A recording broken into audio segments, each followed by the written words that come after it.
She asked to sit with him. The single dad froze. The cafe was full of noise and movement, but Daniel sat alone near the window, holding his coffee like it was grounding him. This place had become part of his routine. Every morning, after dropping his daughter at school, he came here to breathe in silence. Being a single father was not something he ever imagined for himself. 3 years ago, his wife walked out with a suitcase and a quiet goodbye. No anger, no explanation, just absence. Daniel was left learning everything on his own, cooking, cleaning, working, and raising a little girl who still asked where her mother was. His daughter Lily was his reason to wake up every morning. She was 6, curious, sensitive, and far too observant for her age. Daniel tried to stay strong for her. But when he was alone, the weight of responsibility pressed hard on his chest. That morning he felt heavier than usual.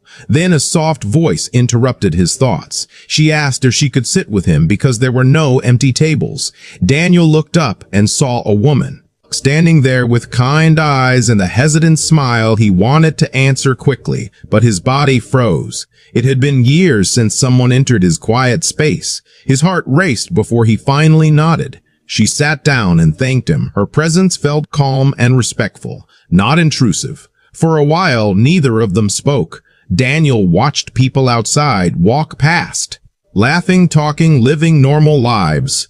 The woman broke the silence by saying, "You look like someone who never gets enough rest." Daniel smiled weakly and said, "Some things do not get better with sleep."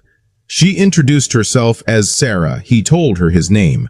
She did not ask why he was alone. She did not look for a wedding ring. Instead, she said, "My son says the world feels too loud every morning." Daniel felt a sudden connection and replied, "My daughter says the same thing." That small exchange opened something inside him. Words began to spill out. He talked about Lily, about school mornings and bedtime stories, about hiding his exhaustion behind smiles. Sarah listened carefully without interrupting, without judging.